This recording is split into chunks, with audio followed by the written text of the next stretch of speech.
Bueno, pues hola a todos, buenos días. Eh, Como comentaba el compañero Santiago, pues me llamo Fernando García y pertenezco, bueno, aparte de hacer mis cosas que me gusta la escultura y tal, pertenezco a la Plataforma Rural, que es una alianza por un medio rural vivo, ¿no?, entre diferentes organizaciones sociales, ecologistas, agricultores, consumidores, y también a la cooperativa Bajo el asfalto está la huerta, ¿no? Es una cooperativa unitaria de producción y consumo agroecológico en los alrededores de Madrid. Luego ya, si acaso, explicamos un poco más de lo que son estas iniciativas. Pero bueno, yo creo que, sabiendo un poco el tema que va a tratar mi presidente Fernando y bueno, conocerlo un poco, pues creo que a todos siempre nos conmueve, ¿no?, conocer un poco esta manera de estar en el mundo, ¿no? Nos asombra toda la honda conciencia, ¿no?, que tenían los pueblos indígenas norteamericanos, ¿no?, de su ligación con el medio y con el resto de los seres.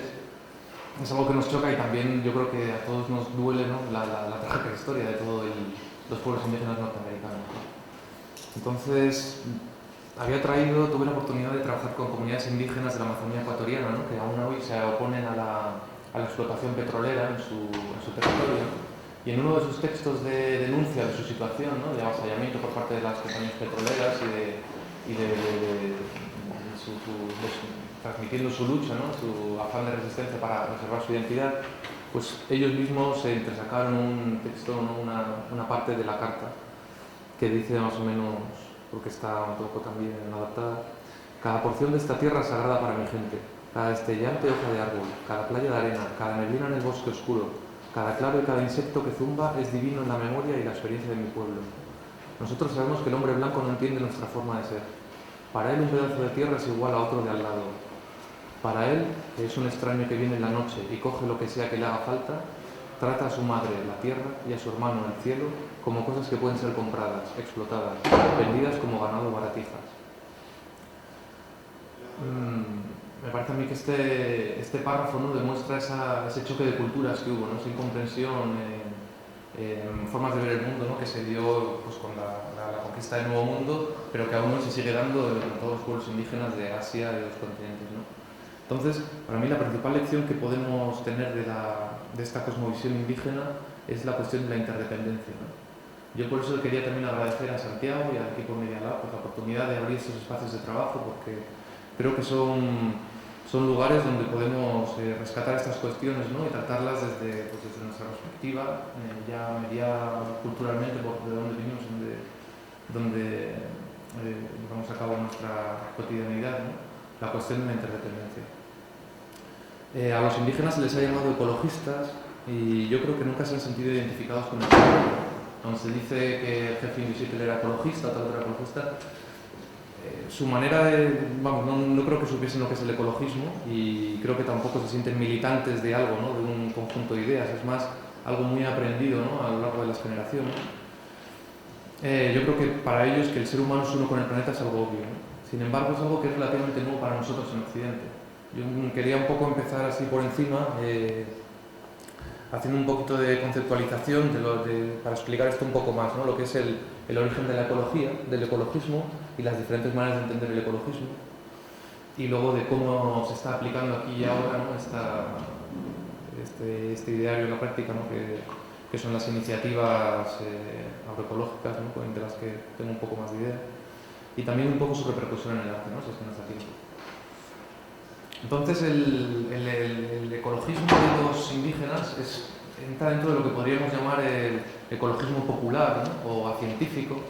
Es no occidental y es anterior, ¿no?, mucho más antiguo al momento en que en Occidente nos empezamos a plantear estas cuestiones, ¿no? Este concepto de ecologismo popular o neonarcismo ecológico que se viene utilizando, pues lo acuñó Martínez Alier, ¿no?, y otros que ahora llevan la revista Ecología Política.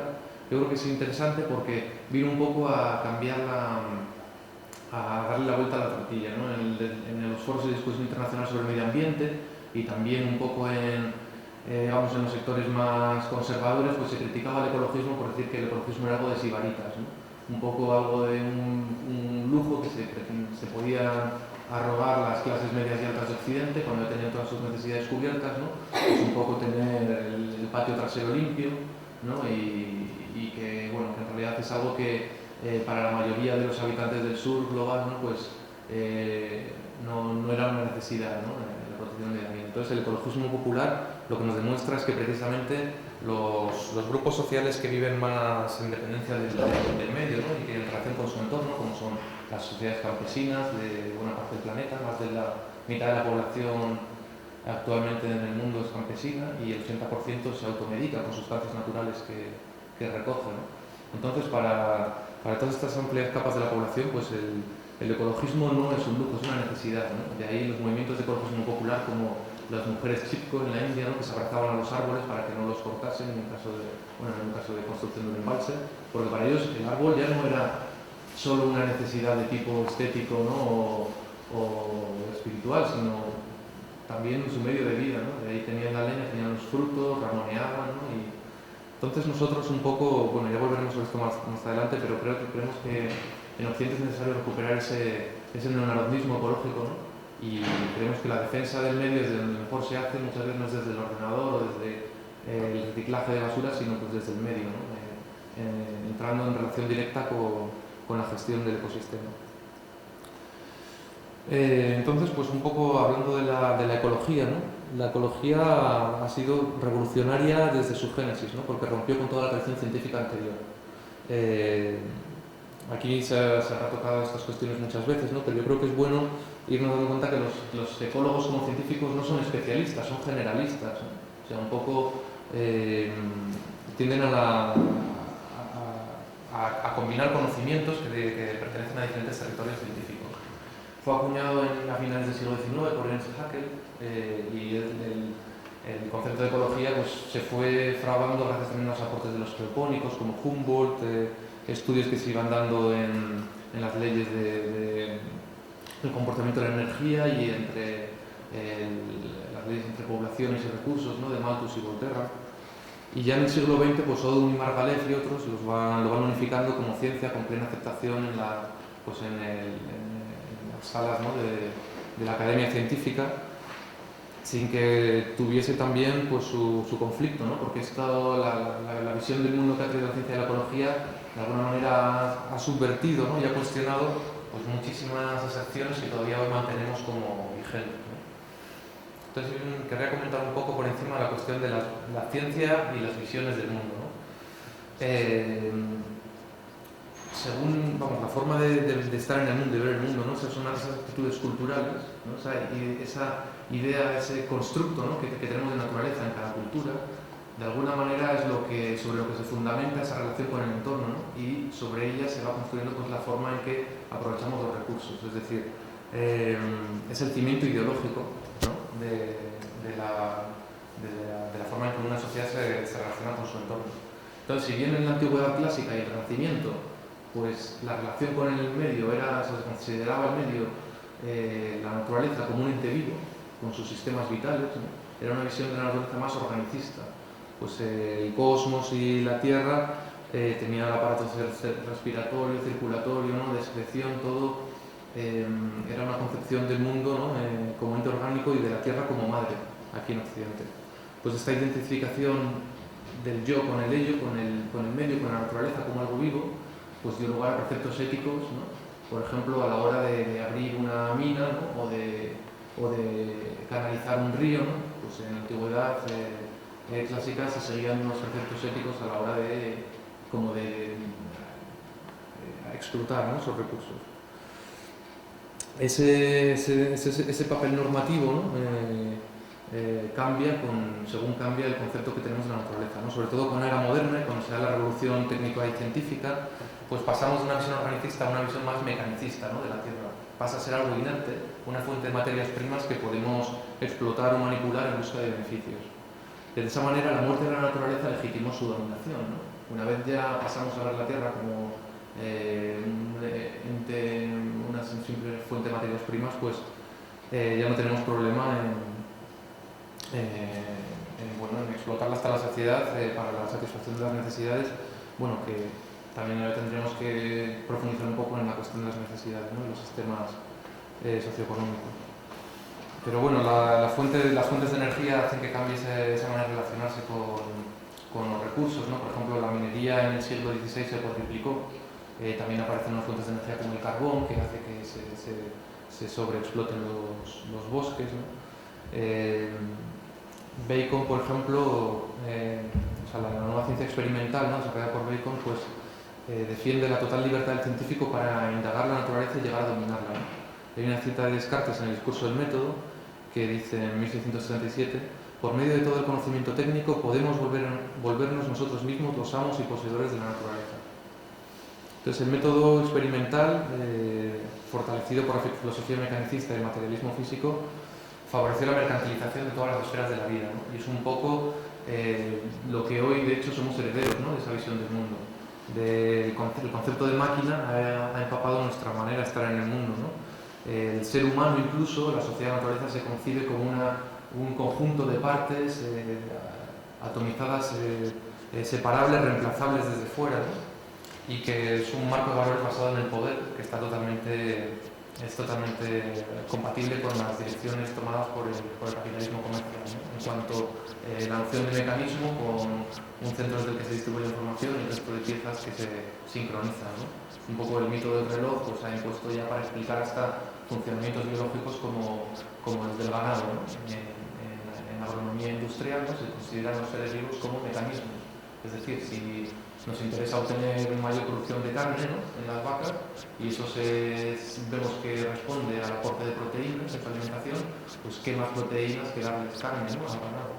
Entonces así luego pasa lo que pasa, ¿no? Cuando se le dieron piensos derivados de ovejas muertas a las vacas, ¿no?, pues tuvo unos efectos que conocemos como el de las vacas locas, pero bueno, que ya podemos hablar, ¿no? O sea, un poco la ciencia occidental se ha arrogado el conocimiento sobre el mundo externo, ¿no?, como algo totalmente objetivo, que está libre, la ciencia está libre de condicionamientos exteriores, ¿no?, y investiga desde una posición ajena, ¿no?, al medio externo. Tenemos una noción, pues, de la física clásica newtoniana, ¿no?, de un mundo que se nos ha dicho que está compuesto de partes atómicas. La materia, según dice Descartes también, Dios creó la materia en forma de partículas sólidas, masivas, duras, impenetrables y inmóviles, con determinadas figuras y tamaños. Todos los fenómenos de la naturaleza consisten en las diversas formas de agruparse de estas partículas. Esto es un axioma de la física clásica, ¿no?, por el que incluso hoy, ¿no?, a nivel general podemos decir que sigue vigente, ¿no?, el tema de todos los cuerpos en una trayectoria rectilínea. Sin embargo, pues la propia ciencia, ¿no?, tuvo una evolución, ¿no?, y aunque hoy seguimos principalmente viviendo en una era mecanicista, materialista y mercantilista, pues ha habido una revolución científica que ha dado lugar a lo que son las ciencias de la complejidad, ¿no?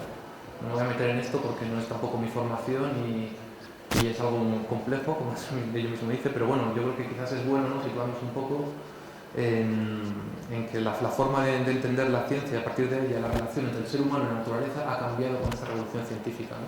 Sobre todo en el siglo XX, pues con la teoría de la relatividad, la mecánica cuántica, todo ello ha hecho tambalearse los principios de la física newtoniana, ¿no?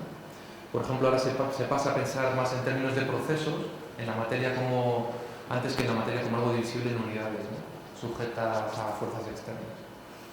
Ha dado lugar a nuevos métodos científicos como el movimiento de David Bohm y también a los aportes del químico Ilya Prigogine, ¿no? A mí me parece interesante los aportes de Prigogine y creo que están relacionados con la cuestión de la ecología y con nuestra práctica, pues él un poco viene a conciliar lo que son las leyes de la termodinámica y las leyes de la evolución de Darwin, ¿no?, para estudiar el comportamiento de sistemas abiertos ante fuertes desequilibrios, ¿no? Entonces, concluye que sistemas abiertos ante fuertes desequilibrios pueden llegar a estados de una mayor organización, ¿no?, y no tiene por qué conllevar una disipación, una desorganización aún mayor, ¿no? Entonces esto es lo que explicaría un poco la evolución biológica y también la evolución social, ¿no? Es un poco lo que Bernie Laszlo, también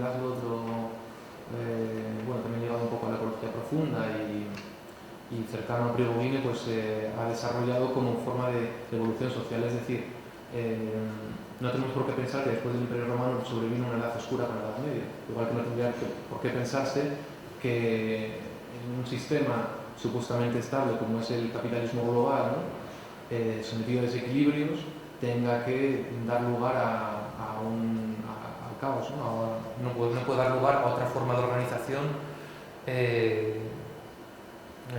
a niveles de organización más altos, ¿no?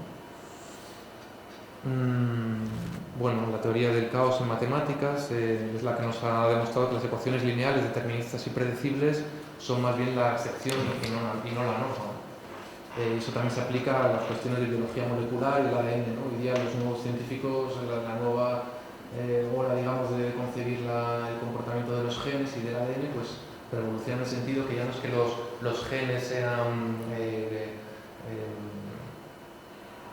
unos elementos con unas instrucciones precisas y con un lugar preestablecido y que simplemente combinándolos vamos a tener el resultado que esperábamos, ¿no? Lo que algunos científicos como Mike Van Ho nos dicen es que no sabemos cómo interactúa con el entorno, no sabemos hasta qué punto no hay una red compleja de relaciones dentro del propio ADN y con el entorno. Todo esto pues yo creo que un poco se sintetiza con la visión de sistema, ¿no? Que Fridtjof Capra, que está ligado a la costra profunda, pues habla de la renovación de los valores en base a una percepción sistémica, ¿no? Y yo creo que tiene una definición buena del sistema natural, ¿no? Dice que son totalidades cuyas estructuras específicas surgen de la interacción e interdependencia de sus partes. Las propiedades sistémicas se destruyen cuando un sistema es diseccionado física o teóricamente en elementos aislados, ¿no? Aunque podemos distinguir partes individuales en cualquier sistema, la naturaleza del todo será siempre diferente a la mera suma de sus partes, ¿no? Es algo que yo creo que es importante, ¿no? Tener en cuenta pues, esa concepción sistémica. Yo creo que aquí, ¿no? En Medialab me parece que parte de esa concepción y el trabajo de esta exposición, ¿no? Y de estos encuentros que se han vienen proponiendo, pues van un poco por ahí. También se está renovando, ¿no? la forma del nuevo científico. Para Naes y Deval, por ejemplo, el nuevo científico será más cercano a la figura del chamán que la del biotecnólogo, ¿no? O sea que de alguna manera los extremos se tocan, ¿no? Y hay un reconocimiento por parte de la ecología profunda desde luego, pero también de ciertos estratos científicos hacia lo que era la forma de estar en el mundo de los pueblos indígenas, ¿no? Primitivos, dicho muchas veces. Entonces el nuevo científico pues, tendrá que basar su trabajo en estar en paz con la naturaleza, diseñar con ella antes que imponerle una forma, buscar la diversidad biológica y cultural antes que la uniformidad y hacer todo ello mediante el uso de tecnologías y energías blandas y apropiadas.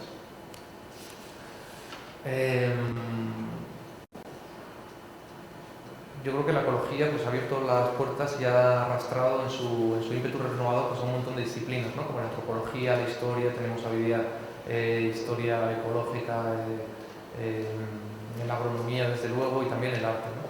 Pero yo creo que también lo más importante de la ecología es que ha dado lugar a un movimiento social, ¿no? O sea que no ha sido solo un conjunto de ideas, sino que ha cristalizado un movimiento social que es el ecologismo y sobre todo el ecologismo radical, ¿no? Como no puede ser menos, pues si la ecología está contestando a toda la manera de concebir el mundo a nivel científico y teórico, ¿no? Por parte del sistema vigente, ¿no? Mecanicista y capitalista, pues el ecologismo también pone en tela de juicio todo este sistema, ¿no? Pero ya a nivel de otros niveles, como puede ser la política, la sociedad, la economía, ¿no? ¿Cómo surgió un poco el ecologismo? Yo no sé cómo hace tiempo, porque me estoy enrollando un poco, pero yo querría decir, hacer un breve repaso, ¿no? de dónde viene el ecologismo, ¿no? Hemos visto un poco de dónde viene la ecología.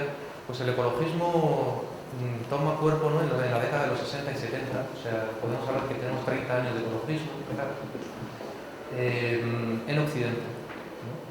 He empezado diciendo que el ecologismo, si es que lo podemos llamar así, pues a lo mejor nace con las primeras comunidades humanas, ¿no? Que están en relación directa con su entorno.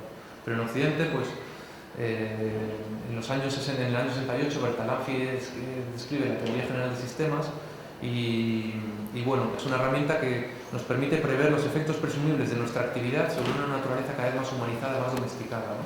Es decir, la teoría de sistemas, con las diferentes tecnologías pues, de instrumentos técnicos como es la teoría de grafos, la cibernética, permite afrontar estas cuestiones complejas como nos relacionamos hoy las personas con el entorno, ¿no? Y en el año 72, Meadows y el equipo del MIT, del Instituto Tecnológico de Massachusetts, pues, aplican estos simuladores de simulación dinámica de sistemas y escriben Los límites al crecimiento. Un libro que para mí es un poco como la primera señal de alarma, ¿no?, sobre la... En este libro él habla de la crisis ecológica global y simplemente hace dos...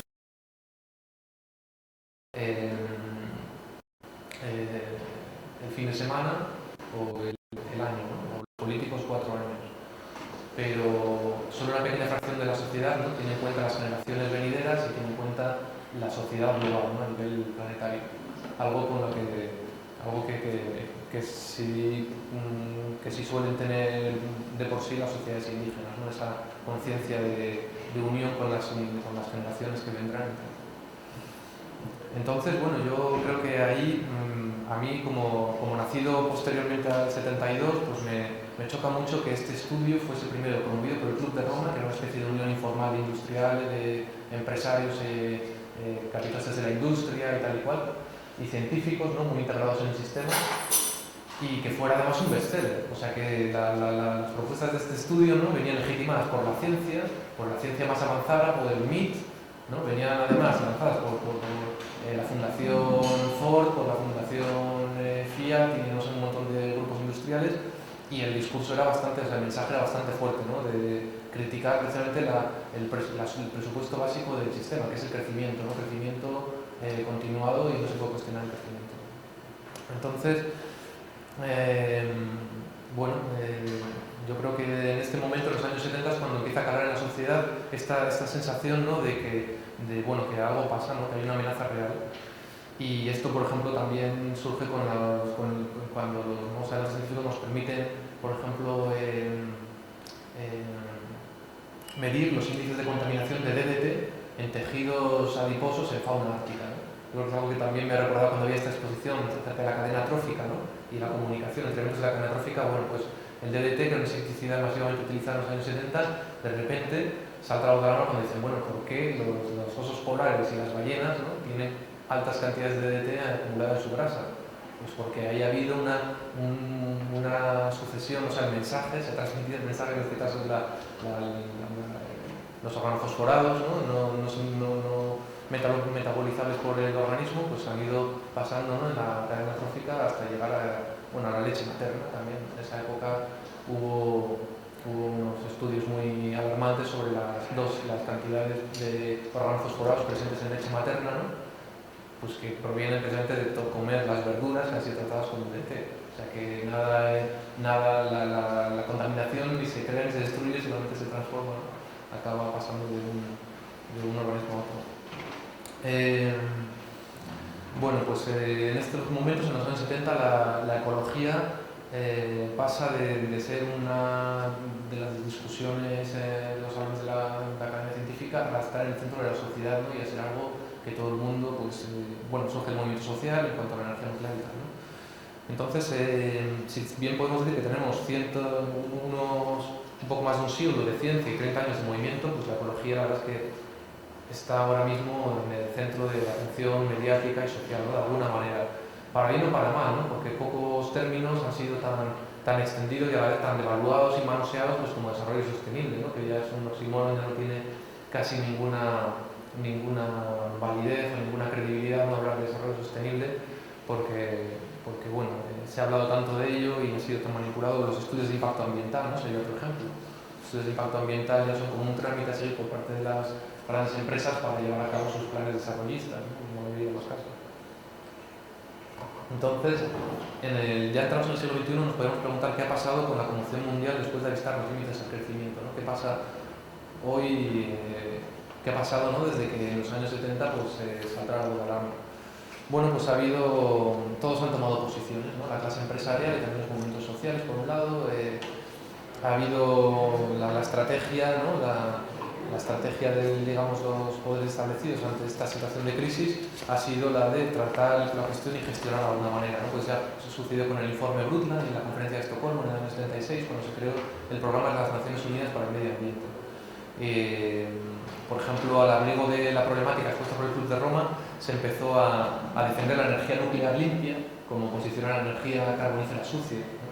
se empezaron a hablar de créditos de CO2. Los créditos de CO2 es un instrumento por el que se compra y se vende, se hace una bolsa de valores, ¿no? Para la emisión de gases de efecto invernadero.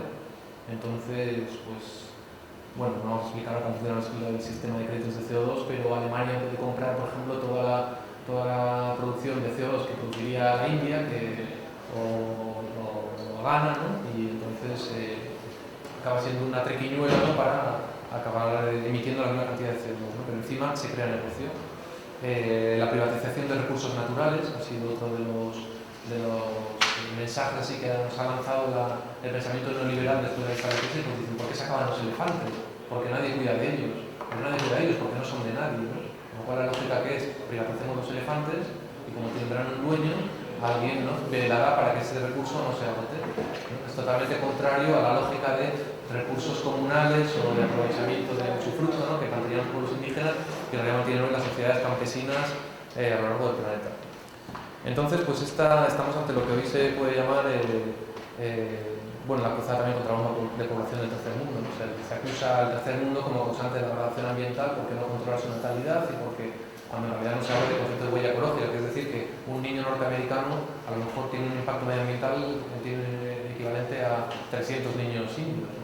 Porque solo con la disponibilidad de su medio de vida, ¿no? Pues, o sea, que aunque haya mayor población india, ¿no? Pues no se les puede acusar de deterioro ambiental en el mismo nivel, ¿no? Entonces estamos en un momento en el que se puede hablar de capitalismo verde, de mainstream ecology o ecología mayoritaria, la corriente mayoritaria, del greenwashing o lavado verde, ¿no? Por ejemplo, hoy estamos acostumbrados a que si compras gasolina BP estás ayudando al medio ambiente, o si utilizas la energía verde de Endesa estás ayudando al medio ambiente, ¿no? Hablamos de tecnologías ecoindustriales, de soluciones a final de tubería y de la falacia del desarrollo sostenible, ¿no? Toda esta manipulación de la ecología pues muchas veces ha venido legitimada por las grandes ONGs, ¿no? Es decir, el movimiento ecologista en los años 70 ha ido evolucionando, ¿no?, de muchas maneras, y una de ellas ha sido en ganar en eficacia y en capacidad de acción, ¿no? Por ejemplo, las grandes ONG que conocemos de WWF, Greenpeace o el EEB, el European Environmental Bureau, ¿no? Pues estos grupos han jugado una estrategia que es, por ejemplo, pues la de comprar acciones de Shell para intentar que Shell modifique ¿no? Greenpeace es accionista de Shell para que modifique su forma de extraer petróleo, de transformarlo y que tenga menos impacto. Y han creado lo que se participaron, por ejemplo, del Río 92 y la Agenda 21 y de Johannesburgo, ahora en el 2002, y del Global Compact, ¿no? Que es un invento de Naciones Unidas, el Global Compact, por el que se dice que cómo podemos cambiar el mundo. Pues si las empresas son las que han cambiado el mundo no dicen para mal, pero hasta donde hoy estamos, ¿no?, tenemos que contar con las empresas para cambiarlo para bien. Entonces, el Global Compact es eso, ¿no?, asociar empresas a países y a grandes ONGs medioambientales para impulsar pues medidas, ¿no?, y actuaciones que habría que analizar una por una para ver su eficacia real, ¿no? De todas maneras, es importante hoy día decir que todavía se ha mantenido un ecologismo radical, un ecologismo político, transformador, constructivo, y que hoy podríamos decir que se ha ido ramificando y que ha cristalizado en lo que se llama la ecología profunda, o deep ecology, el ecofeminismo cultural y la ecología social, ¿no? Son las corrientes principales de ecologismo radical. Tampoco me voy a poner ahora a hablar de las particularidades de cada una de ellas, pero yo un poco he llegado hasta aquí porque cuando vi que se iba a hablar, me había propuesto hablar de la cuestión de la ecología el día que se hablaba de la ecología, digamos, desde la visión pionera de los indígenas, ¿no?, en materia de ecología, pues un poco lo asocié con la ecología profunda. Esta corriente de la ecología tiene una visión más ecocéntrica, ¿no? Es decir, de una ética ecocéntrica, es decir, para guiar mis actos considero todo el ecosistema, ¿no?, el impacto que ocasiona el ecosistema para decir lo que es bueno y lo que es malo. Y muchas veces ha sido biocéntrica, incluso, ¿no?, la ecología profunda, que ha bebido del misticismo indígena, de las cosmosofías y de los antropósofos, del ecologismo espiritual, pues ha llegado a límites a nuestro entender, ¿no? Yo me defino como ecologista, como ecólogo social, ecologista social, y nuestras organizaciones beben de la ecología social y la intentan desarrollar. Pues sin embargo la ecología profunda, por ejemplo, ha llegado a despreciar el papel del ser humano en los ecosistemas, ¿no? Y ha considerado que, por ejemplo, el virus del SIDA o las hambrunas del tercer mundo son simples formas de autorregulación, ¿no?, del planeta, y por lo tanto no tenemos que considerar la posibilidad de intervenir en ello, ¿no?, sino que más bien son formas de eso, de autorregulación. También ha dado lugar en la Deep Ecology, ecología profunda, pues a concepciones un tanto, a mi entender, románticas, ¿no? La naturaleza como un entorno virginal, prístino, que tenemos que preservar y que las comunidades humanas, ¿no? Desde que se hicieron agricultores, ¿no? O sea, no han hecho más que estropearlo. Es decir, que el nivel de sostenibilidad para las sociedades humanas es cuando son solo cazadoras y recolectoras, lo que proponen algunos ideólogos de la ecología profunda y del anarcopositivismo y tal, ¿no?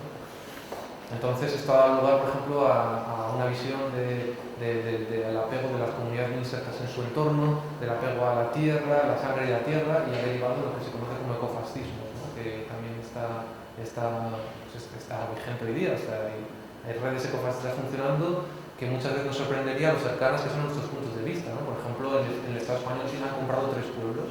¿Por qué? Porque defienden un modo de vida cercano a la naturaleza, en contacto con el medio, con una gestión sostenible de los recursos del entorno, pero claro, luego con otra visión y con las relaciones sociales, pues muy diferente, ¿no? Por ejemplo, en su caso son totalmente jerárquicos. Por el contrario, la ecología social, desarrollada por Bookchin, pues ve un poco también de las corrientes libertarias, ¿no? Y un poco entiende que la crítica al sistema y desde una perspectiva ecológica pasa por la crítica a la situación social, ¿no? Y al sistema también de injusticia social que lo produce. También nos dice la ecología social que no podemos estudiar por un lado el medio al margen de los seres humanos, ¿no? Sino que tenemos que estudiar los ecosistemas en relación con las sociedades y también las propias sociedades según los métodos de análisis de la ecología. Por ejemplo, una cosa que me gustaría explicar, ¿no? Que hace poco rescatado, porque es un libro que no ha circulado mucho, es la noción de grupo crítico, ¿no? La noción de grupo crítico yo creo que es bastante importante para la ecología social. Viene a decir que la sociedad la podríamos definir como un grafo complejo en los que cada individuo se define por la influencia que ejerce y recibe de los demás, ¿no? Pero si hiciésemos un esquema de lo que, para explicar una noción de grupo crítico, pues podríamos decir que una sociedad no es esto, la relación entre los individuos, ¿no? Según también lo mide Iona Friedman, que es la que desarrolló esta teoría, lo medía según la relación, la basaba en la influencia que se ejercía, ¿no? Es decir, que todos ejercemos una influencia sobre otro elemento del grupo social, y ese elemento del grupo social ejerce una influencia sobre nosotros, ¿no?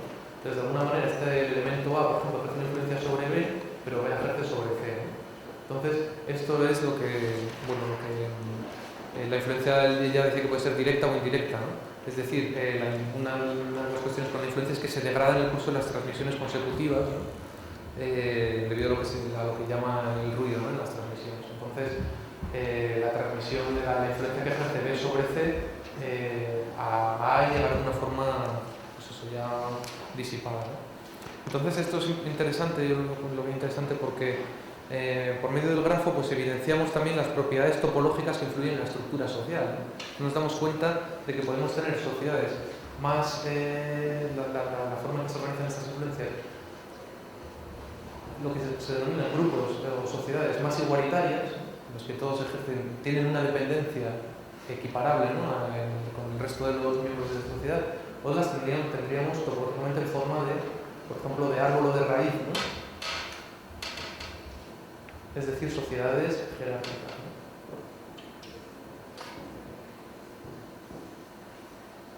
¿no? Y bueno, lo que también planteaba Iona Friedman es que la imposibilidad de utopías universalistas, es decir, que cuando nosotros hablamos de cambio social no podemos seguir hablando de una utopía o de un modelo social que sirva para todo el mundo al mismo tiempo, ¿no? Porque eso necesita un consentimiento universal, ¿no? Y ahí nos topamos con la cuestión de la escala.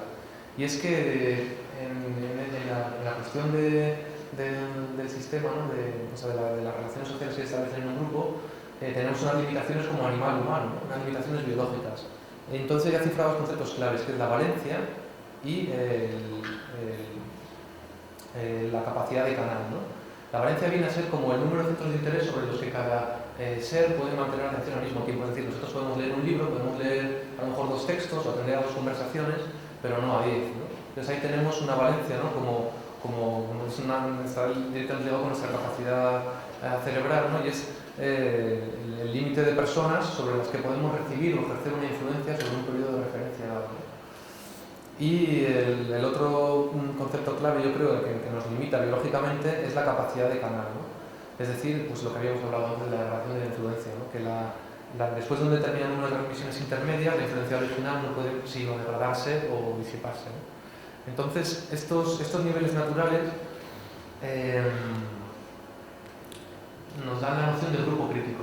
Es decir, el grupo crítico es el límite al que puede llegar un grupo, al que puede organizarse y funcionar, ¿no? sin conllevar una degradación. Y eso, claro, cambia en cada especie, ¿no? No es lo mismo la noción de grupo crítico, la definición de grupo crítico para las abejas que para una manada de elefantes que para los seres humanos, ¿no? Pero es fundamental, ¿no? Porque si se transgrede la ley de grupo crítico, pues sucede como en el ser humano, pues se da la alienación, ¿no? Podemos hablar podemos demostrar científicamente que metrópolis de 7 millones de habitantes o de 5 como Madrid, ¿no? Necesitan de unas estructuras sociales, ¿no? que están en contradicción con esta capacidad biológica, por ejemplo, de la capacidad de ejercer influencia, de recibir influencia, o la capacidad de canal, ¿no? Entonces, eso conlleva a la alienación en muchos casos, no a la desestructuración. Hombre, en una situación de degradación de una organización, ¿no?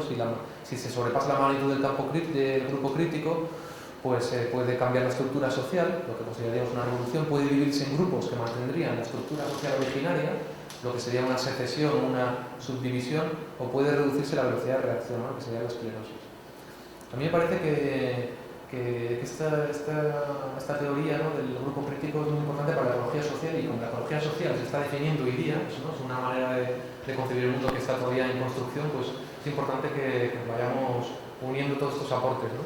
Y nosotros en nuestras iniciativas pues eso lo hemos tenido en cuenta, ¿no? La cuestión de construir comunidad como ámbito de cambio, ¿no? de cambio social. Tenía aquí un texto que quería leer de Rousseau, porque me parece que viene al caso, y dice en el discurso sobre el origen y los fundamentos de la desigualdad de los hombres, dice: si hubiese podido, del siglo XVIII, si hubiese podido escoger el lugar de mi nacimiento, hubiese escogido una sociedad de una anchura limitada por la extensión de las facultades humanas, es decir, por la posibilidad de ser bien gobernada, y donde, bastando cada cual para su cometido, nadie hubiese estado constreñido a encomendar a otros las funciones que a él se le habían encargado. Un estado en el que todos los particulares se conociesen entre sí, y ni las maniobras del vicio ni la modestia de la virtud hubiesen podido ocultarse a las miradas y al juicio público, y en el cual esta dulce costumbre de verse y conocerse convirtiese el amor a la patria en amor de los conciudadanos, mejor en amor a la tierra.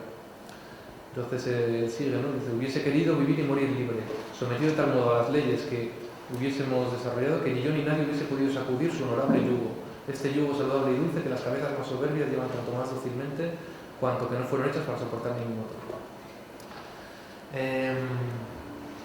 Yo pensaba en la cuestión ¿no? del grupo crítico y la noción de Rousseau de sociedad, ¿no? También cuando me enteré un poco de qué iba la exposición, ¿no? Me explicó Santiago, pues. Me parece que esto es ecología social, ¿no? Porque estamos hablando de reconstruir comunidades, o sea, de la necesidad de llegar a otro lenguaje, ¿no? A un lenguaje directo y no mediado, a una forma de relación con el otro y con el entorno, pues que está por reinventar, ¿no? Bueno, que está por recuperar. También dará lugar a un nuevo arte, ¿no? Entonces, yo personalmente, pues, a partir de las iniciativas económicas en las que hemos estado trabajando en los últimos años, me he dado cuenta que la renovación del arte, que tanto se viene hablando desde hace un siglo con las vanguardias, ¿no? Es decir, la destrucción de la cosificación del arte y la vuelta a establecer los vínculos entre arte y vida, ¿no? Por los que llevan aportando artistas, ¿no? desde el naturalismo casi, del siglo antepasado, ¿no? Pues me parece que hemos llegado a un punto muerto, ¿no? En el que el arte solo puede renovarse no a través de lo que dice, sino por dónde se está lanzando ese mensaje, ¿no? Ya no es un momento de plantar árboles como hizo Beuys, no es un momento de criticar a las multinacionales como hizo Hans Hacke, ¿no? o de hacer street parties, ¿no? o huertas urbanas como hizo la Fiambrera Obrera con el Museo de Arte Contemporáneo de Barcelona. Es decir, todas las formas, ¿no? de activismo o todas las formas de reivindicación social a través del arte. Me parece que el mensaje ya no importa, ¿no? Igual que hemos visto que el mensaje muchas veces no tiene por qué conllevar un cambio social, es decir, por pintar cuadros en los que proletarios comparten el fruto de su trabajo, ¿no? En 3x3 kilómetros de ancho, como en las sociedades totalitarias, la vanguardia aplicada a sistemas totalitarios no conlleva un cambio social. De igual forma, pues en los canales, ¿no?, de pluralistas del capitalismo de hoy, ya no importa lo que digas, ¿no? No es cuestión de que si uno pinta floreros o pinta inmigrantes ahogándose en pateras, ¿no?, va a cambiar el sistema social, ¿no?, sino los canales por los que ese mensaje circula. Entonces, ahí yo creo que entronca, ¿no?, con la necesidad de construir comunidad y con la necesidad de empezar proyectos productivos aquí y ahora que satisfagan nuestras necesidades, ¿no? Necesidades básicas o necesidades más elevadas, pues según establecía Max Smith, ¿no?, con el sistema de necesidades, ¿no?, pues necesidades de tipo espiritual o de tipo alimentario. En este sentido, ya acabando, hace 4 años, pues un grupo de personas decidimos empezar con un proyecto que fuese un proyecto de ecología social y de su aplicación práctica, que es la agroecología, ¿no? La agroecología es una síntesis de diferentes disciplinas, la sociología, la agronomía, la antropología, y se dedica al empowerment, o en castellano sería el empoderamiento, ¿no?, de sociedades, de grupos, de comunidades campesinas a través de la gestión directa de la producción, ¿no?, acorde con su agroecosistema, la comercialización y el consumo, o sea, digamos, todo, ¿no?, el ciclo económico de su producto.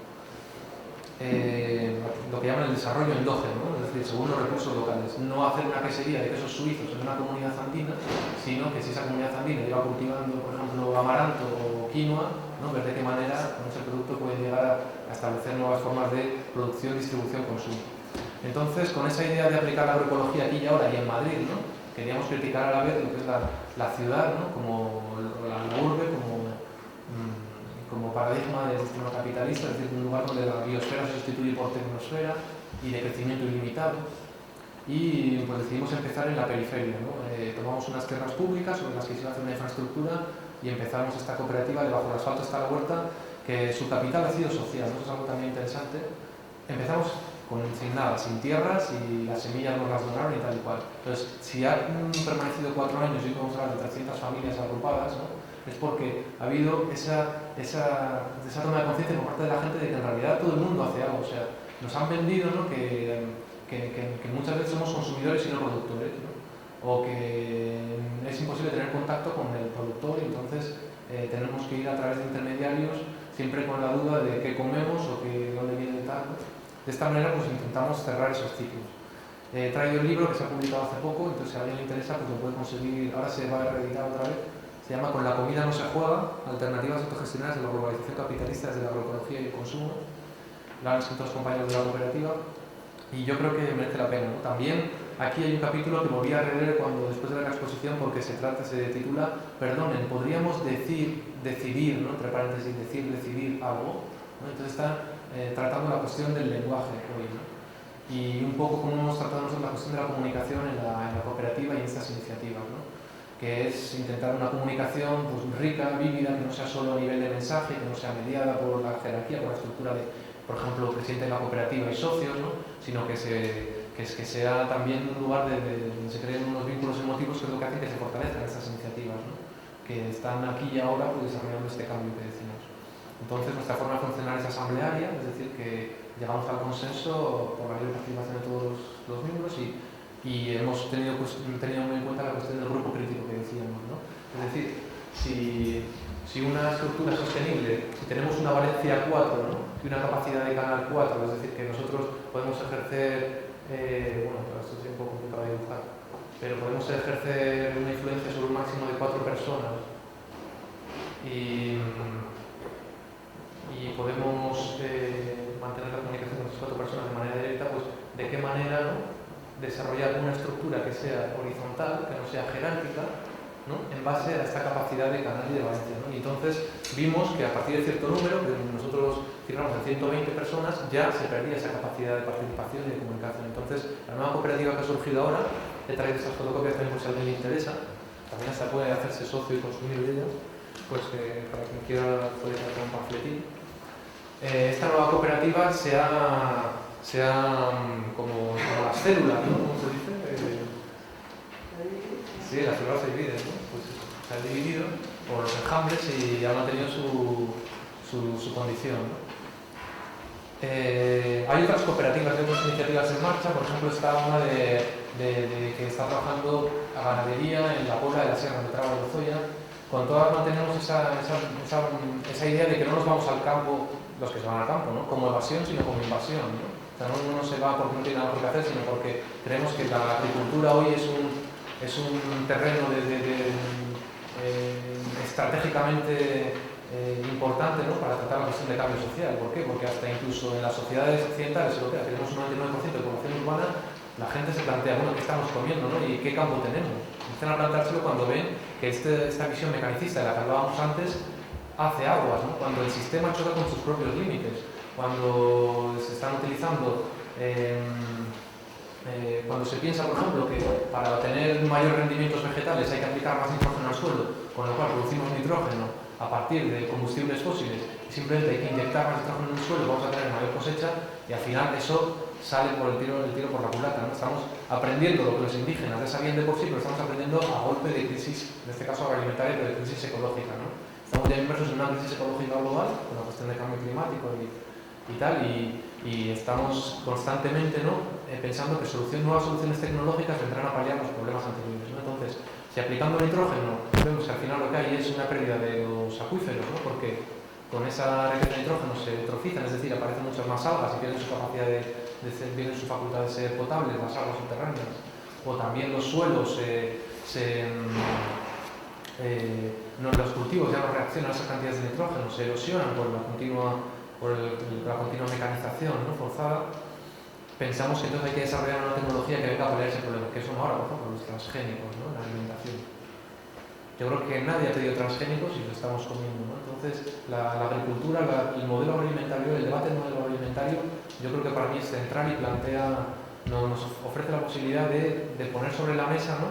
En qué sistema estamos viviendo, ¿no? De qué manera participamos en las decisiones sobre qué tecnología se aplica, la participación, la cuestión de la cultura, ¿no? Y del ritmo de vida, ¿no? También el Estado español es trágico en ese sentido, pues se calculaba que se han perdido unos 300 pueblos, ¿no? 300 pueblos abandonados. El patrimonio que es eso no nos damos cuenta en cuanto a casas, iglesias, tal y cual, con sus tierras abandonadas en las últimas décadas, ¿no?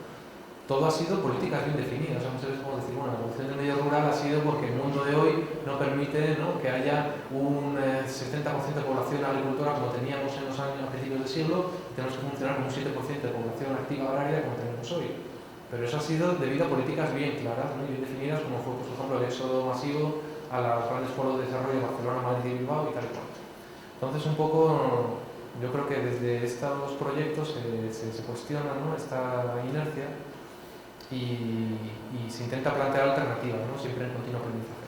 Entonces, el proyecto que tenemos en marcha también es intentar entrelazar estas iniciativas, crear una red de proyectos productivos, ¿no? Siempre intentamos mantener con claridad eso, porque puede haber proyectos alternativos, por ejemplo, que no sean productivos, ¿no? Y al final se sostienen por la militancia, ¿no? Si todos tenemos que salir en Seattle, por ejemplo, a protestar contra la globalización, pero luego volvemos a nuestro trabajo asalariado, volvemos a nuestro modo de vida habitual, pues entonces en realidad eso no se sostiene, ¿no? No está traduciéndose en nada, ¿no? Sin embargo, si en el momento que por lo menos parte de tu verdura viene de una estructura económica no mediada por el capital, ¿no? O tu empleo, pues creemos que sí. Entonces estas iniciativas que estamos intentando entrelazar también queremos que se abran y que sean definidas entre más sectores sociales, o sea, que no sea solo cosa de unos grupitos de gente, sino que queremos abrirlas, pues, por ejemplo, a sectores como el mundo académico, ¿no? Creemos que dentro de la universidad hay muchos profesores, pues, que están trabajando en esta línea, por ejemplo, de estudios de tecnología, de estudios de agroecología, tal y cual, y entonces aquí tiene la posibilidad de poder practicar. He traído esta hojita que habla de la cuestión esta de la red de apoyo a iniciativas agroecológicas, y para que luego la gente lo leáis con tiempo, y si a alguien le interesa participar en esta red de apoyo, que puede ser a cualquier nivel, ¿no? Por ejemplo, si este verano se está construyendo una casa de madera, pues ir allí a echar una mano, o si alguien controla de ordenador, ¿no? Estamos haciendo una red de semillas virtual, ¿no? estamos creando una página web, si alguien hace foto, pues hemos tenido eventos artísticos en estas iniciativas, ¿no? Y bueno, yo creo que un poco ya hablando un montón, he dicho todo lo que quería decir y no sé, me hubiera gustado, a lo mejor no lo he dejado claro, me hubiera gustado que se me hubiera cortado, interrumpido mientras hablaba, pero bueno, si no ahora, pues a lo mejor es el momento de que entre todas pues hagamos un poco de coloquio y tal. Comentaste que Greenpeace es el accionista de Shell. ¿Cómo ves tú eso? ¿Qué pasa ahí? O sea, yo primero de todo quiero decir que no voy a tirar piedras contra los de Greenpeace, porque me parece que ya lo peor que pasa hoy día, hay gente de centros sociales que han hecho acciones directas contra Greenpeace y mientras iban a la sede de Greenpeace a encadenarse a los ordenadores, pasan por la sede de Endesa sin mirarla siquiera, ¿no? O sea, creo que por lo menos a tus compañeros de trinchera, aunque no sean directamente, no compartas todas las estrategias, ¿no? Pero creo que es muy válida, o sea, que mejor que nada, ¿no? Pasa que hay veces que chocas, ¿no? Por ejemplo, con Greenpeace, ¿no? Pues caso concreto. Greenpeace funciona por los socios, en ese sentido, ¿no? No tienen nada de fondos estatales, ni de fondos de subvenciones de empresas, ni nada de nada. Para eso que necesitan garantizar su identidad corporativa, ¿no? Y eso muchas veces, esa particularidad, pues condiciona su manera de hacer acciones. Entonces, ¿qué pasa? Que yo he intentado, con la gente de Greenpeace, que creo que hay gente en la sala, he intentado hacer acciones y no hay forma porque no conciben la unión de diferentes grupos, ¿no? El trabajo en red.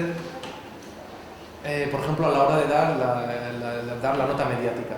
¿Por qué? Porque entonces ya no va a salir que la acción hace Greenpeace, lo cual es importante, ¿no? Y es totalmente legítimo, porque para algo se le ocurran y se suben a barcos de soja y paran trenes y todo lo que sea, ¿no? Pero de alguna manera funciona, ¿no? Entonces, quiero decir, con eso hay diferentes estrategias. En cuanto a lo de comprar acciones de Shell, pues es que yo creo que estás en eso, ¿no? O sea, tú dices, o sea, si concibes que el sistema, ¿no?, se puede cambiar desde dentro, y todos estamos en el sistema, no hay que crearse la ilusión de que claro, es que tal, yo desde fuera del sistema, no, todos estamos en el sistema, pasa que hay maneras de cambiarlos dentro y otras, ¿no? La suya es que teniendo una participación en las acciones de Shell, pues yendo a las juntas de accionistas, pueden presionar para que tal, ¿no? Seguramente si compraran Shell entero, pues a lo mejor cambiaba la compañía, es que eso es su decisión. Nosotros, pues a lo mejor otro grupo decide, bueno, vale, están las compañías petroleras, la Shell, está arrasando media Amazonía, está todo lo que quieras. Bueno, ¿qué podemos hacer con esto? Está la necesidad del transporte. Bueno, hay una escuela en Francia de la ecología que ha desarrollado los motores diésel adaptados a aceite de girasol. Parece de coña, pero un motor diésel con una pequeña adaptación funciona con aceite de girasol, incluso con aceite reciclado de freiduría, ¿no? Pero una mínima captación de lo que es la inyección del aceite en el motor. Y es más limpio incluso, o sea, da más vida al motor, ¿no? Pues entonces nos podemos llegar a plantear eso, ¿no? Hay agricultores en Guadalajara que eran zona girasol y que ahora ya no cultivan porque ya no viene la subvención de la PAC. Nuestra furgoneta, la de la cooperativa, es diésel y es la principal fuente de gastos de la cooperativa, es decir, todos los viajes que hacen los trabajadores desde Madrid ciudad a la huerta que está en Perales de Tajuña a media hora, ¿no? Pues si adaptamos el motor diésel al aceite de girasol y llegamos a un acuerdo de trueque con un agricultor para que produzca el girasol, que bueno, se tritura fácilmente, ¿no? Y te da por un lado el aceite y por otro lado tortas de pipa de girasol, que es un alimento muy bueno para en la avicultura ecológica, para las gallinas y tal, ¿no? Quiero decir, con un ejemplo, ¿no?, de afrontar la cuestión energética de diferente manera. Pero bueno, igual te cortamos, tu pregunta era que por qué hacen eso, ¿no? No sé. Pero ahí estoy bien, digamos. La idea que comete del grupo crítico, en este tipo de acciones es importante, ¿no? Al coordinar con el tema del girasol, os unís a un determinado, a un agricultor, entonces el crecimiento es un poco difícil, ¿no? El coordinar más acciones, a lo mejor hay un agricultor interesado, pero luego hay otros en su entorno que no pueden participar de ese... Así es, sí, sí. O sea, el crecimiento es una cuestión muy complicada, ¿no? Y vamos, eso yo creo que es fundamental, ¿no? A nivel además del crecimiento biológico, ¿no? Cómo crece, cómo la forma, ¿no? Para mí es la cuestión de la vida y la forma, ¿no? Y la vida y la forma en los grupos sociales antagonistas, podríamos decir, pues es también súper importante, ¿no? Entonces, por ejemplo, el tamaño de la cooperativa, ¿no? Si tú tienes 7 trabajadores y cultivas para 100 consumidores, ¿no?, como puede ser una estructura como la que hemos funcionado, es decir, 7 personas trabajan, ¿no?, reciben un salario mensual, una asignación mensual y los otros socios pagan semanalmente una cuota, si eso cambia de 7 a 200 consumidores, significa que tienes que llevar una huerta mucho más grande, ¿no? Ahí el tamaño importa, como decían en una asamblea que nos reímos mucho porque le decía una compañera, el tamaño importa. Y es que sí, porque si tú, o sea, el tamaño de una explotación agrícola define el modelo de producción. Y eso es la diferencia entre agroecología y agricultura ecológica. La agricultura ecológica no cuestiona el tamaño. Y tenemos explotaciones de brócoli ecológico de 2.000 hectáreas o de 200 hectáreas en California, ¿no? Que no distinguirías que son ecológicas más que por el tipo de producto que echan el tractor que lo va rociando.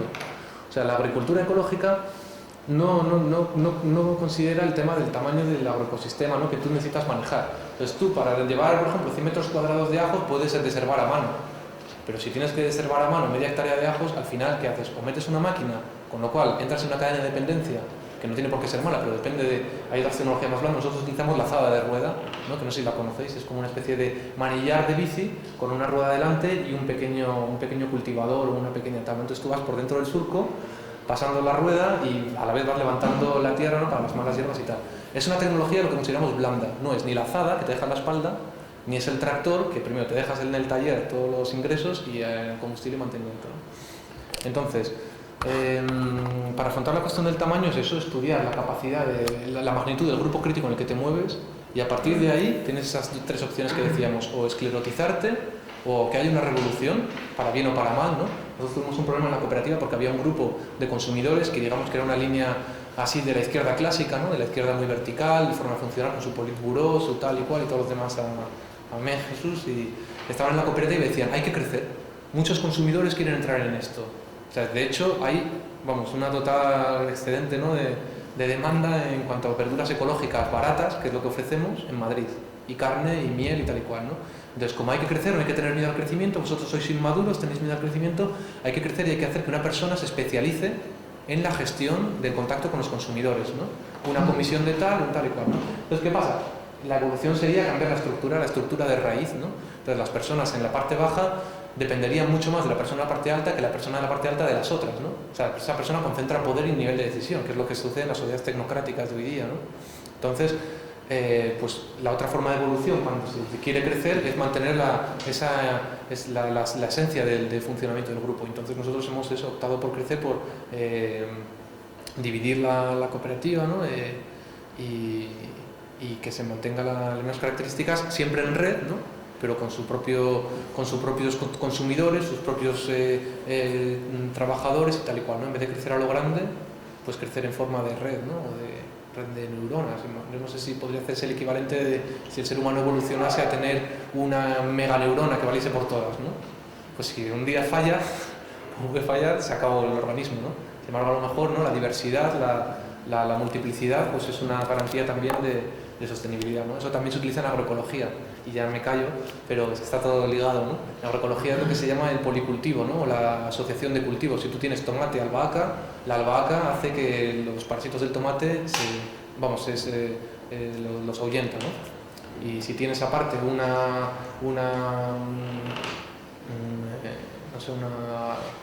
la familia de las coles,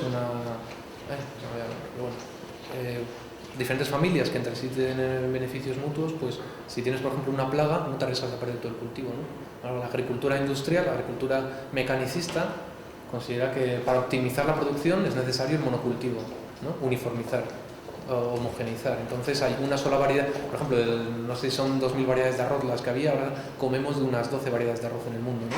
Entonces, con una sola variedad de arroz ya es preparada para tal químico y tal otro, ¿no?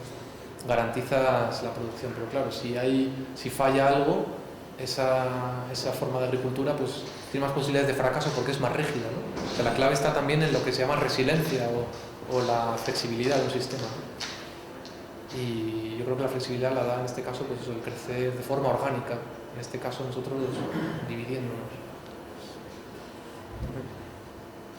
Oye, ¿cómo es esto de la red de semillas que comentabas? Pues esto es como los buenos, o sea, si teníamos la campaña transgénico y eran los malos y yo estaba ya quemado de estar todo el día que sí, contra, anti, ¿no?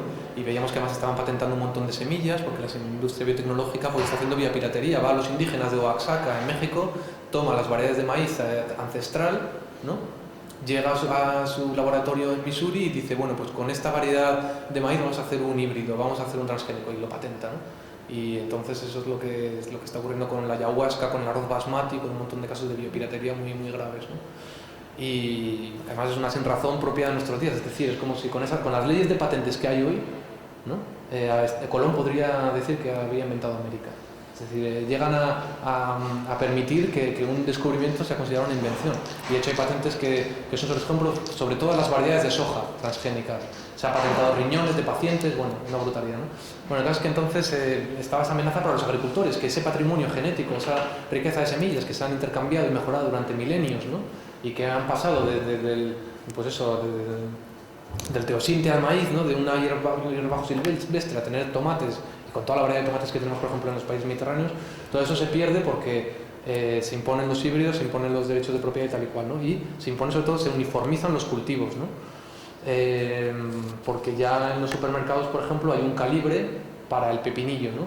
Entonces, ese calibre de pepinillo solo te lo da la tal variedad que ha sido desarrollada por la casa Maico, ¿no? Entonces, también la lucha es desde el consumo, ¿no? Es decir, ¿a quién le gustan los...? O sea, que cuando alguien ve un tomate perfectito, ¿no? Todo homogéneo y tal, dice, este tomate es mejor, que si ve otro un poco más grande, otro más pequeño, uno un poco verde, el otro rojo, con una mota, tal y cual, dice, ese no, ese es peor, ¿no? Entonces, ante la pérdida de biodiversidad que se está dando en el campo, pues desde Plataforma Rural, como tiene esta estructura de red de grupos de base, se lanzó la propuesta de crear bancos de semillas en diferentes lugares, de que cada familia, por ejemplo, se especializara en una variedad e intercambiara libremente con otras, ¿no? Entonces ahora todo eso está en el paso, la red de semillas ya lleva funcionando, se llama Resembrando e Intercambiando, lleva funcionando yo creo que unos 3 años o así, Resembrando e Intercambiando. Lleva funcionando unos 3 o 4 años y muy bien, ¿no? Se está haciendo labor a todos los niveles, por ejemplo, catalogando semillas, conservando, reproduciendo, intercambiando, y también a nivel de lobby, por ejemplo, para que el Ministro de Agricultura tenga nueva legislación para emitir protección de variedades más, ¿no? No, ¿a qué dimensión geográfica está funcionando? A nivel estatal. Por ejemplo, hombre, a nivel estatal, pero claro, en red, ¿no? Es decir, como tal, en Andalucía está La Verde, ¿no? La Verde es una cooperativa del SOC, del Sindicato Obreros del Campo, que empezó ocupando tierras y que se ha decantado por la agroecología como forma de producción, y que han hecho un trabajo de prospección de semillas de variedades, sobre todo de hortícolas, ¿no? Porque claro, imagínate, en Cádiz tienen 3 cosechas de tomate al año, y entonces han hecho un trabajo de prospección que era precioso. Yo lo vi en vídeo, entonces hacían catas con los paisanos, ¿no?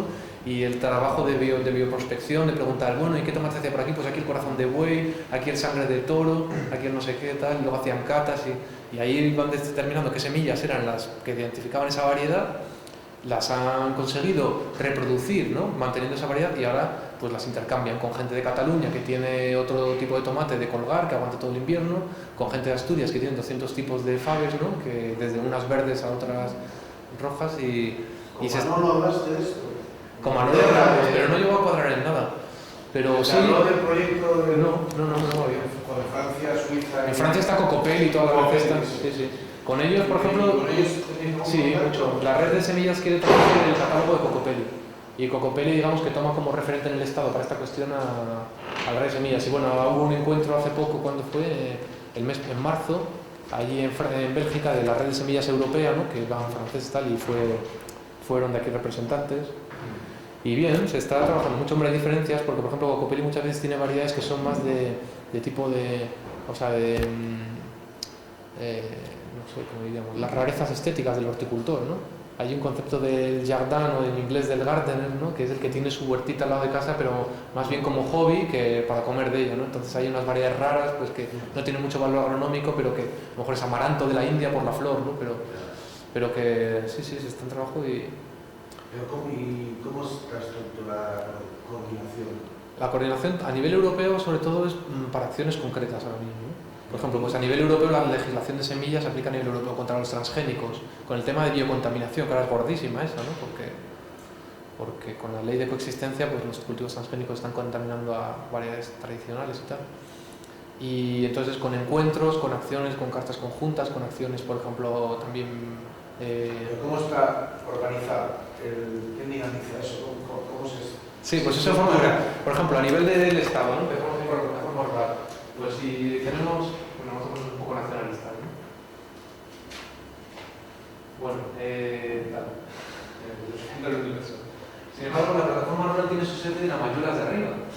Ojo, no en Madrid. La sede de la plataforma rural está en un pueblo de Tierra de Campos, tiene la meseta carteliana, que se rehabilitó y que es el proyecto de un municipio ecológico que hay ahí, ¿no? Pues aquí está el paro más rehabilitado, está el primer banco de semillas de la plataforma rural, ¿no? Entonces se coordina desde aquí, pero tiene como que la coordinación va rotando. Está la Escuela Agraria de Manresa, está en Castellón otra gente de la universidad, está Cádiz la gente de La Verde, está en Lleida los de La Garrocha, que es como La Garrocha y un montón de gente que va a vivir a comunidades por ahí, ¿no? Y que ahora desarrolla su propio Collabos, ¿no? Que no sé qué significa semillas ecológicas.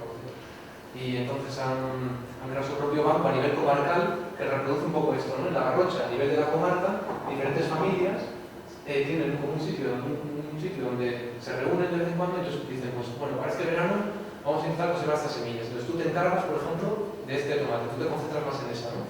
Garantizando que vas a tener un excedente de semillas, porque claro, producir semillas es no comer en muchos casos, ¿no? En otros no, con el tomate puedes sacar la semilla y comerte el fruto, pero hay casos en los que, por ejemplo, la espinaca o la lechuga tienes que dejar que se espigue y que dé semillas, ¿no? Y no te comes la planta o la cebolla. Pero bueno, el caso es que estas familias se distribuyen semillas, cada uno trabaja sobre una y luego se reúnen y las ponen en común y las van intercambiando. Entonces, yo tengo más de esta cebolla, tú más de tomate, pues intercambiando, ¿no? Y así. A nivel estatal, pues igual, ¿no? Se crea una red entre diferentes grupos, ¿no? Por ejemplo, la red de País Vasco es bastante potente, también en Madrid, tal y cual. Y pues entre todos hay encuentros anuales, hay un encuentro anual de la red de semillas, este año con Euskadi. Se elabora material, por ejemplo, se ha hecho ahora un librito que se llama Manual para la conservación y propagación de semillas y tal y cual. La comunicación, ¿cómo se organiza? Y esa comunicación, ¿cómo se organiza? Claro, entonces malamente, ¿no? Porque ¿qué pasa? Que, por ejemplo, nuestros grupos, como decimos, nosotros somos más de azada que de teclado, ¿no? Entonces intentamos crear esta red de iniciativas, hicimos un encuentro que se llama Enraizando las Luchas, de iniciativas rurales. ¿Y qué problema había? Que cuando nos fuimos cada uno a nuestra casa no teníamos manera de seguir en contacto. Porque es que realmente, bueno, primero, si estás en un pueblo tienes menos comunicación, eso está claro, ¿no? No tienes a lo mejor ni hilo telefónico, como está pasando. Pero luego tienes que tener conocimientos, ¿no?, de la mejor herramienta de comunicación. Y Internet fracasó en ese sentido. O sea, no nos ha servido como herramienta de comunicación y de hecho una red que empezamos falló por falta de comunicación. Pero es que tenemos ahora un boletín que se llama La Llamada del Cuerno, que es una cosa fotocopiada que pasa de mano en mano. Tenemos el internet humano, que es que si yo voy a visitar a alguien, luego le cuento a tal lo que hace no sé quién. O sea, muy rudimentario, ¿no? La verdad es que funciona sorprendentemente, porque hay unas jornadas en Barcelona este fin de semana de la cuestión rural y urbana y pues va gente de Madrid tal y cual. En realidad no nos ha llegado por internet, ahora que lo pienso, han bajado los carteles con no sé quién que venía de Barcelona, tal cual. Y es una cosa que queremos trabajar. Entonces tenemos el apoyo de Our Project, con el que estamos desarrollando el concepto de agrohacking, ¿no? Que es eso, un poco que los hackers rediman sus... No sé, es Vicente. También, sí, estamos un poco bien. Como decíamos, que el hacker redima sus pecados. ¿Desde cuándo estáis con...? Pues mira, la cosa va lento, ¿no? Porque la idea, bueno, la página de web del BA es una primera aporte de ese agrohacking, ¿no? Es decir, el BA necesitaba una página web, además una página que fuese, digamos, accesible, o sea, que la gente del grupo pudiera renovarla sin saber mucho de informática, que fuese fácilmente manejable para un lego en la materia y tal y cual. Y lo hemos conseguido, es bastante dinámica, se está constantemente renovando, es el órgano de comunicación de la cooperativa, o sea que si hay una asamblea se pone la página web y cada socio tiene su cuenta de correo ahí. En ese sentido esta página está muy bien, tiene muchas fotos. Sí, yo me acuerdo que me lo contaron, me dijeron hablar del BA aquí antes de que yo conociera esto. Pero bueno, también queremos trabajar la cuestión, por ejemplo, tenemos otra página que se llama Tierra y Libertad, que es en el tema de los transgénicos, sobre todo, ¿no? Hacer un mapa interactivo de dónde se están cultivando transgénicos en el Estado para que todo el mundo pueda saberlo y se lleguen a descentralizar acciones o medidas, ¿no?, espontáneamente. Y tenemos otro proyecto que es esto de la red de semillas virtual, ¿no? Yo quería hacerte una pregunta. En el tema de los transgénicos, Greenpeace se ha opuesto mucho al tema de los transgénicos por el tema de la biodiversidad, en el sentido de que la especie donde hay organismos modificados genéticamente se impone al entorno y acaba destruyendo sobre todo cosas y productos o semillas que son propias de la región y tal. Y en segundo lugar, por el tema de la resistencia a los biocidas y en especial a la penicilina, que se puede dar lugar en ciertas personas que se alimenten de transgénicos y que después esa resistencia la transmitan también a la penicilina que se le administre por ciertas enfermedades. La Comunidad Europea, lo que has citado, lo de las patentes sobre la vida, el reglamento ante la oposición precisamente de los grupos, lo ha derogado, así como, o lo ha establecido moratoria, sí, más bien moratoria, y ha establecido para las dos directivas de OMGs, tanto de organismos cultivados en laboratorio, que no salen, no trasciende del laboratorio, se llama espacios confinados, sí, como la de la comercialización y liberalización en el medio de estos productos, ha establecido las dos famosas directivas de hace bastante tiempo y que están adaptadas al derecho español. Digo yo, en la medida, aquí se ha hablado en otros foros del Centro Cultural de un tema curioso.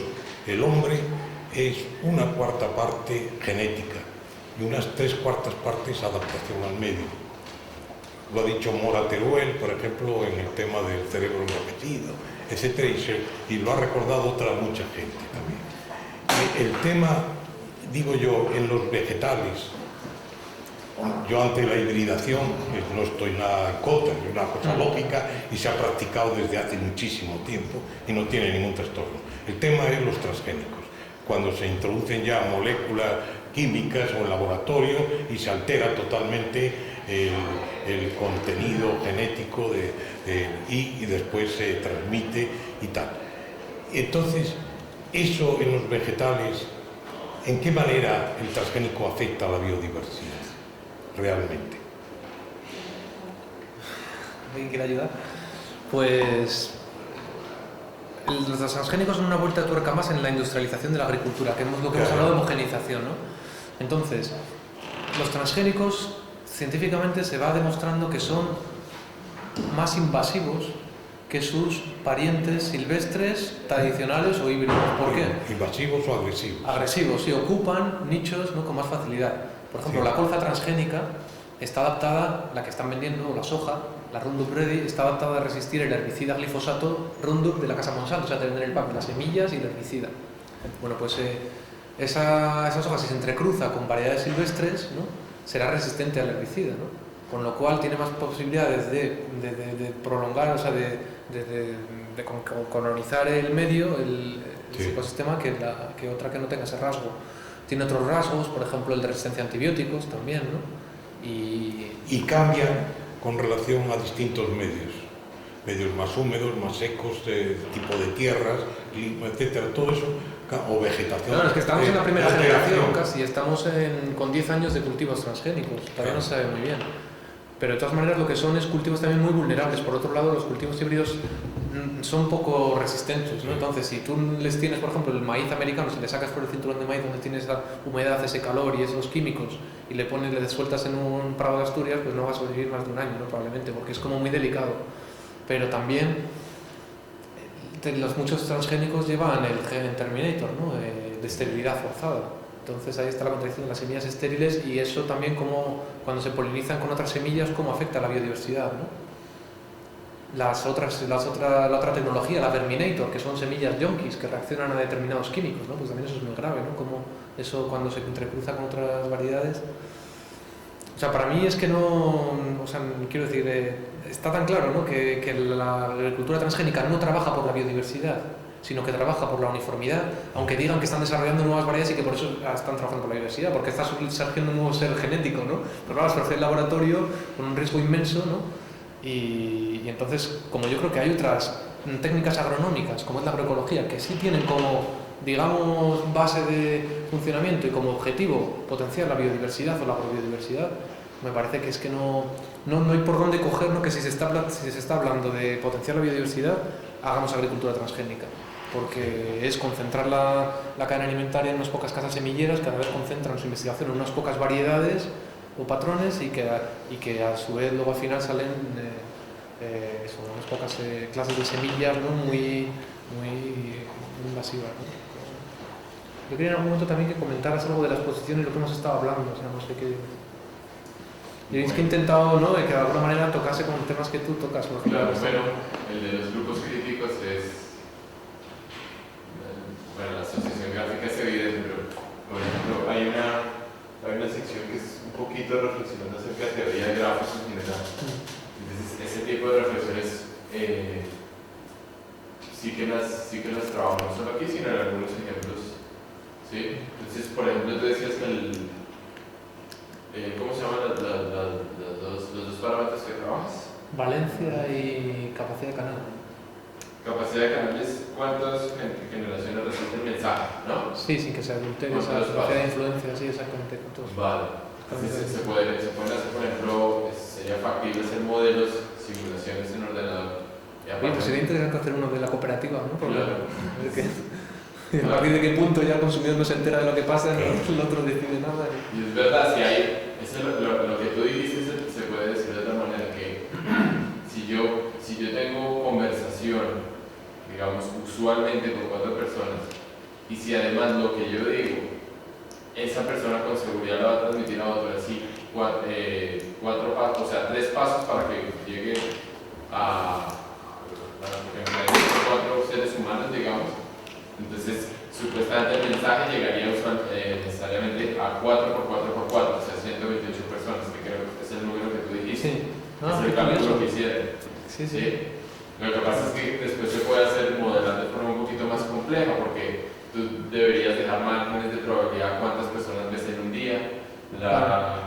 Ese es lo que se llama el tiempo de... sí, la permanencia, la influencia, ¿no? O sea, el tiempo de referencia, ¿no? Es distinto convivir que... Y luego se parece, o sea, no se parece, sino que es esencialmente lo mismo que las redes de genes que se autorregulan. Claro. Y yo creo que también los ecosistemas, ¿no? O sea, que Sí. aquí en este sistema, por ejemplo, te das cuenta que todos, ¿no? O sea, que cumplen una función, pero a la vez también garantizan el equilibrio, ¿no? Precisamente porque están interconectados, ¿no? Interdependientes. Sin embargo, estos tipos de esquemas, ¿no? Un ecosistema no funciona así. Aunque una cadena trófica nos puede parecer que sí, pero en realidad en un ecosistema, ¿no? Está tanto Una trófica es circular necesariamente. Luego los necrófagos. Sí, claro. Es por necesidad de circulatoria. ¿Sí? Y mirándolo en términos de redes de genes que se regulan, hasta donde yo tengo entendido, y Mónica me corrige si no es cierto, en un organismo viviente, si se mira, si se plantea el grafo de regulaciones, lo que se va a ver es, primero, que va a haber distintos grafos disconexos, ¿sí? Es decir, es como si en términos humanos se plantearan distintos experimentos de comunidades conformadas de forma diferente, que luego todos se van a articular sobre el organismo. Pero entonces, y hay diversidad, hay propuestas que son más circulatorias y otras que son un poco más jerárquicas, ¿no es así más o menos? Es decir, que lo que necesita el organismo para poder generar esos niveles absurdos de complejidad y de información es que haya distintas cosas operando, distintas estructuras posibles, ¿sí? Probablemente algunas cumplan ciertas funciones que sean en cierto sentido más equilibradas. Por ejemplo, el otro día nos contaban de ciertos rasgos, digamos, que se pueden más o menos leer como rasgos genéticos que tienen digamos, consecuencias fenotípicas en los dibujos del ala de una mariposa. Entonces, probablemente hay zonas un poco más simples de regulación de genes que correspondan con cosas que se puedan evidenciar. Pero de pronto para cosas que tengan que ver como más con el cerebro y tal, sea necesario otro tipo de complejidad, no lo sé, aquí yo me estoy aventurando.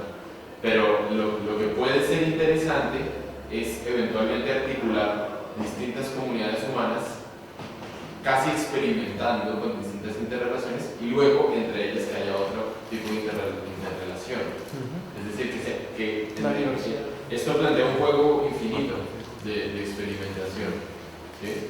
Y también puedes hacer modelos y jugar con eso. Hay un pequeño, yo no sé si te lo mostré, un pequeño modelo muy tonto que es una red de individuos. Sí, de afinidad, de rechazo, ¿no?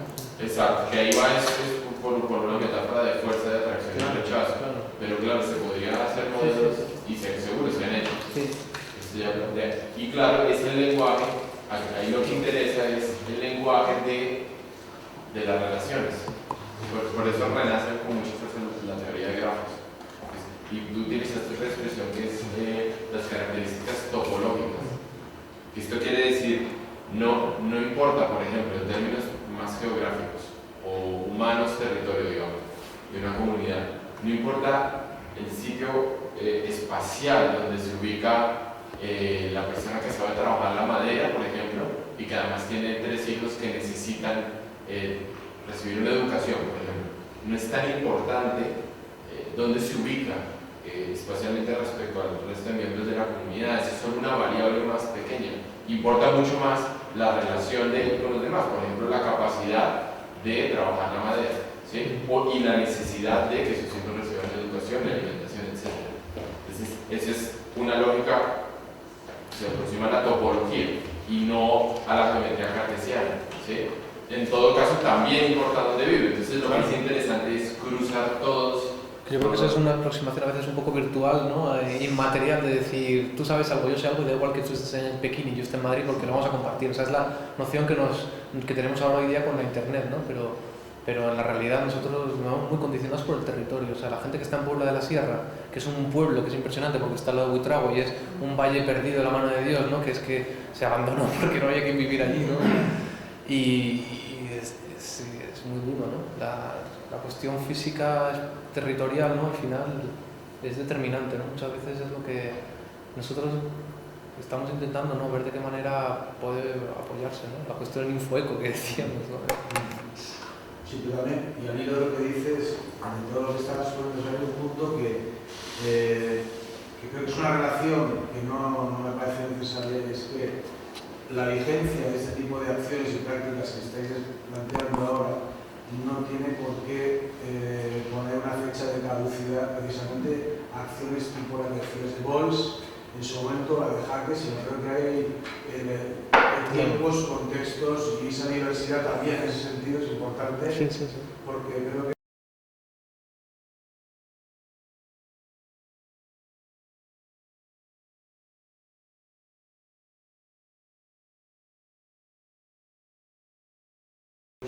están activos estos.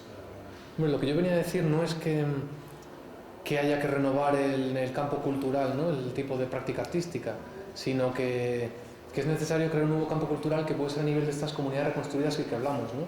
O sea que desde el momento en que estamos trabajando con los canales establecidos, está claro que toda práctica artística es perfectamente válida y de hecho se trata de que haya esa combinación, ¿no? Yo había escrito una vez sobre los 3 frentes del arte y al final el más interesante no era la vanguardia, sino la retaguardia, ¿no? Es decir, ¿qué tipo de arte surge en colectivos de este tipo en los que las necesidades empiezan a ser cubiertas, ¿no? Es decir, una instalación. O sea, que es una forma de replantear el valor del arte por sí, ¿no? El arte hoy sabemos que no se distingue por su valor de uso, quizás por su valor de cambio, ¿no? Y su valor de cambio viene determinado por cómo ha sido avalado por todo un sistema cultural, ¿no? Pero cuando el sistema cultural en ese ámbito no vale un duro, o sea, no vale ni la crítica, ni tal, ni cual, ¿qué es lo que avala ese arte, ¿no? Su valor de uso. Volvemos a las artesanías. ¿Solo es arte entonces ya la vasija de barro o la cerámica o la ebanistería? Y hemos perdido la noción de arte, lo que los griegos no despreciaban, la poesía, que no era tecné, ¿no? Que era arte prosaico, o sea, lírico precisamente, ¿no? El arte se consideraba la agronomía, el tal, el cual, ¿no? Entonces, ¿el arte tiene que ser algo práctico en estos nuevos entornos que se están creando? ¿O no? ¿O podemos reconcebir el arte, ¿no? Con su valor, digamos, de comunicación con algo que no tratamos, digamos, en nuestra actividad cotidiana, ¿no? Que para mí tiene un poco ese significado, ¿no? Como una actividad también individual, una especie de un lenguaje. En estos entornos, ¿a qué responde? Ya no responde, por ejemplo, a la necesidad de innovación. O sea, ya no responde a que digo, yo me pongo delante del lienzo y como el que viene detrás mío ha hecho expresionismo abstracto, yo voy a hacer ahora realismo naif. Y el que viene después tendrá que hacer, yo qué sé, neocubismo, ¿no? Postpoverista, lo que sea. Siempre, ¿no? Decir, a ver qué hay detrás para que definirme yo, ¿no? En estos entornos que tú ya no tienes que responder más que a tu propia inquietud y a la inquietud del grupo, pues yo creo que es interesante. O sea, por lo menos nosotros nos lo planteamos, ¿no? El land art, ¿no? El arte con la naturaleza. Pues land art, de alguna manera, nace del campo cultural establecido, ¿no? Dice, vamos a romper con el museo, vamos a romper con la galería, con el ámbito de trabajo, y vamos a recuperar ese contacto con el medio y al final acaba volviendo al sistema cultural, ¿no? Porque hoy ya ¿qué pasa con el landart? Que yo veo academicismos del landart, o sea, ya es, vamos a hacer hoyos en el suelo, vamos a hacer cuadrados, ¿no? Tú estuviste en Teruel también, ¿no? Cosas así, ¿no? Entonces hace falta, yo creo que ya no es, la cuestión ya no es el código que utilizas artístico, ¿no? O tal, sino el marco de trabajo, ¿no? Y bueno, es que ese marco es difícil de encontrar Hay dos capas respecto al arte que se pueden confundir. Una cosa es el arte que puede promover y ayudar, por ejemplo, a generar comunidades en un sentido muy literal como el tuyo, tu ejemplo, o en otro tipo de sentidos, ¿sí? Comunidades de otros tipos. Esa es una cosa que viene de afuera y que, digamos, significa una energía que puede colaborar a construir esas comunidades. Y otra es el arte como actividad que puede emerger de una comunidad. Son dos cosas distintas, que además pueden enriquecerse una a otra o no, pero además lo otro emerge. Entonces, lo otro, lo más que podemos hacer es analizarlo una vez haya sucedido. Yo lo quería apuntar, ¿no? Pero me parece que donde estamos hoy es con el trabajo del arte para potenciar generarlo, o ocurrirá, y puede que se repita, puede que al final lo más probable quizá es que la misma persona que está encargada de decorar, ¿sí?, la vivienda de los demás sea también la que en el momento decida trabajar sobre un marco aislado, ¿sí?, y redescubra, digamos, el lienzo, no sé, puede pasar cualquier cosa. Y es muy valioso, por ejemplo, el banquete, ¿no? Aquí en el Media Lab. Para mí me dio una nueva noción de exposición, ¿no? De concebir, exponer en lenguajes artísticos. ¿Por qué? Porque alrededor de la cuestión del banquete, que es crear comunidad, ¿no? De alguna manera, alrededor del alimento, o sea, ¿qué más renovador que eso? Pues estábamos viendo lo que han arriesgado muchos artistas, ¿no? Y yo ahora no me acuerdo todas las obras, pero no había una de Bois, que es una comida, ¿no? Me parece. Y también estaba la cocina solar, estaba el tema de la cocina solar. Para mí como obra de arte es fundamental, ¿no? Porque aunque sea en el Conde Duque, aunque es que me da igual, aunque sea con la Fundación Ford, estás allí cuestionando primero el tema del desarrollo, ¿no? En los países del sur, el tema de las tecnologías, las tecnologías duras, ciclos energéticos, ¿no? De producción de alimentos, todo, ¿no? Y es fundamental, yo creo que es importantísimo. Y es que hay unas intervenciones artísticas en una cosita que nosotros, cuando hemos hecho jornadas sobre arte y agroecología en la Universidad de Bellas Artes y venían los del BAC contando del BAC, la gente siempre al final, pero esto es arte, ¿y por qué tal y cual? Y digo, mira, es que hemos llegado a esto, o sea, ha habido ocupaciones de solares en Manhattan, en las Torres Gemelas, para cultivar trigo como intervención artística, ¿no? Y ahí toda la cuestión del trigo como el precio del suelo, el precio del alimento, el acceso a la alimentación, ¿no? El espacio público y tal. Y entonces todo ha habido, la evolución del arte nos ha llevado a esto, ¿no? Al arte colaborativo en torno a la alimentación y la agricultura y directamente con el medio. Y hay cosas muy curiosas por ahí también. Funcionó, o sea, ¿cómo fue porque aquí también ha surgido precisamente, pues ese día gente de Bellas Artes, sí, ¿no? Que un grupo, uno de los días, que además se hablaba, ¿no?, desde el ámbito más desde la cultura, cuando Santiago estaba explicando, hubo en principio unos prejuicios muy evidentes de esa pregunta. Hombre, es que eso pasa. ¿Qué tiene que ver, ¿no? Precisamente, claro, hablando de relación. Sí, entonces, ¿cuál fue el desenlace de aquello? Bueno, eso es que en los 5 años que he estudiado siempre me he encontrado con eso, ¿no? Pero digo, cuando fueron en ese debate, ¿cómo acabó? Sí, lo hicimos, la verdad es que fue bastante gradual, porque empezamos hablando, por ejemplo, de cómo fue.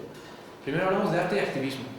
Y vino Blanca Fernández Quesada, que ha hecho su tesis sobre movimientos activistas y artísticos en Estados Unidos en los años 50-60, pues cómo empezó también en torno a cuestiones concretas, pues la liberación de la mujer, tal y cual, ¿no? Y primero hablamos de arte y activismo, después vino la fiambrera obrera y hablamos de arte y activismo hoy, ¿no? Y de intervenciones en el espacio público, críticas y tal y cual, ¿no? Entonces ya la gente hasta ahí bien, ¿no? Porque todavía la fiambrera obrera, yo trabajo en el Museo de MACPA de Barcelona y tal y cual, ¿no? Y después ya, ¿cómo fue? Vino José Albelda, que es catedrático de Bellas Artes en Valencia, y habló de la cuestión de la Punta, que es una huerta en la zona de huerta alrededor de Valencia, que están destrozándola por ampliación de infraestructuras, y la gente de la Universidad de Bellas Artes se ha implicado de una forma, como yo creo muy clásica, ¿no? Que era haciendo fotos sobre la huerta, haciendo poesía sobre la huerta, haciendo pinturas y exposiciones alrededor de la huerta, ¿no? Luego ya después de eso vino el PA, ¿no? Que decía, no, es que la huerta es la obra de arte, ya no hay que hacer ni fotos sobre la huerta, ni poesía sobre la huerta, ni nada. Esto que estamos haciendo es un proyecto colaborativo, ¿no? De relación medio-personas a nivel económico, a nivel de necesidades y periurbano, ¿no? Y claro, pues la gente no...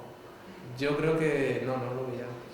Sé que no lo veía. Y es que me sorprende porque luego, por ejemplo, hay un grupo que se llama... Es que se me ha olvidado ahora... Son un grupo de artistas que están trabajando con el tema del biogás y las bombas en África, ¿no? ¿Cómo se llaman los...? Superflex. Hay un grupo de artistas europeos que se llama Superflex o algo así, que sus intervenciones son ir a poblados, por ejemplo, de África y tal y cual, y entonces allí establecen sistemas para aprovechar el metano, ¿no? De los desechos animales para producir gas, combustible para cocinar y tal y cual, ¿no? O sea, son proyectos productivos agroecológicos a nivel energético. Bueno, pues esos, como han sido legitimados, ¿no? Por los canales artísticos convencionales, son arte, pero es que en realidad es el arte hoy, o sea, todo es arte, ya lo dijo Boyce, no arte es vida. Entonces solo hace falta para uno de Bellas Artes que tenga un espacio en el Media Lab para que sea arte mejor, ¿no? O sea, que nos movemos un poco todavía por ahí. Incluso aquí sí, yo creo que nos cerramos puertas en ese sentido, ¿no? Porque, o sea, para mí, bueno, y otro día podríamos hablar de arte y agroecología porque yo lo tengo muy claro, pero, o sea, es que no hay arte si no hay observación de lo que te rodea, ¿no? Y más que observación, de conexión con lo que te rodea. Y esa conexión para mí es por ejemplo, el trabajo con los materiales, ¿no? Y por qué no es el trabajo, por ejemplo, y ahora que está aprendiendo avicultura ecológica, el trabajo con el ciclo del ave, ¿no? Con el huevo, con el embrión, con el empollar, ¿no? Con la ave entera, con su comportamiento social, ¿no? Sus jerarquías a nivel de grupo animal. Pero bueno, un día ya hablaremos de eso. ¿Tú vas a...? Sí, bueno, me gustaría agradeceros a los dos la intervención, porque creo que además quizá lo de Fernando ha sido una introducción a la aplicación actual, pero era lo que quería preguntarle a Fernando Fuentes, ¿no? Sí. Si realmente, ¿cuál sería la lectura que se puede hacer de las enseñanzas del GTI de hoy? Y si quizá a lo mejor la actividad que lleva a cabo el colectivo de Fernando podría ser algo parecido o qué aplicación podría tener las enseñanzas en la actualidad. Yo creo que las vidas humanas ejemplares son como un libro y una gran biblioteca. Es decir, el jefe indio fue seguramente chamán también, es decir, fue el hombre sabio. No tenían libros y entonces había, como en Fahrenheit, había que conservar en la memoria cuando allí no está que estuvieran prohibidos, como pasaba en Fahrenheit. Ahí es que no existía cultura escrita. Y entonces el indio conservaba toda, es decir, era el hombre medicina, sabía cuáles productos de esto tal eran buenos para un determinado tratamiento de una enfermedad. Era el hombre historia, sabía todas las cosas conservaba los cantos y que eran propiciatorios tanto para la caza como para la muerte, como para todo eso. Y era el hombre testigo de la historia y la memoria, y conservaba en depósito todos los conocimientos de la tribu, que después los transmitía a sus sucesores. Claro, es una forma de vida muy elemental, una sociedad muy elemental. ¿Acaso corresponde al paleolítico por la cosa de nómadas, verdad? El hombre cazador. Corresponde a las primeras etapas del hombre, cuando baja de los árboles y se hace amigo del perro para que le acerque las piezas y tal, pero eso tuvo un momento en que en Mesopotamia se crean las primeras ciudades, Babilonia, Nínive, Ur, tal, y se va extendiendo la ciudad como modelo de vivienda y tal. Estos quedaban como una reliquia histórica, pero conservaban unas vivencias especiales en cuanto al comportamiento con la naturaleza, porque estaba mucho más integrado, porque todo lo que nos hemos creado los hombres, desde el frigorífico hasta la casa, lo que llamaba el zoo humano de Desmond Morris, pues todo esto nos aleja de la naturaleza y de los sentimientos naturales. El indio, por ejemplo, y la tribu india practicaba los incendios forestales para la cosa de cultivos, pero era un incendio muy meditado, muy racional, que chocaba mucho a los colonos, hasta que se convencían de que aquello estaba muy bien hecho, porque allí las cenizas eran el abono de determinada zona y tal, y permitían. Él no cultivaba mucho la tierra, se alimentaban de bayas y de lo que producían los árboles, por eso hasta los helechos, es decir, su dieta alimenticia nos asombraría mucho, ¿verdad?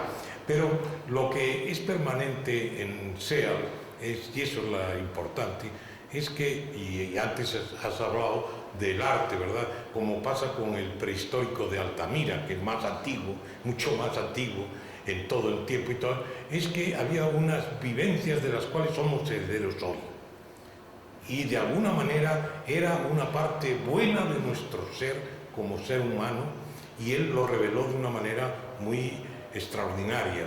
Él lo reveló en un concepto que está en crisis totalmente hoy por la fuerza que tiene la violencia, ¿verdad?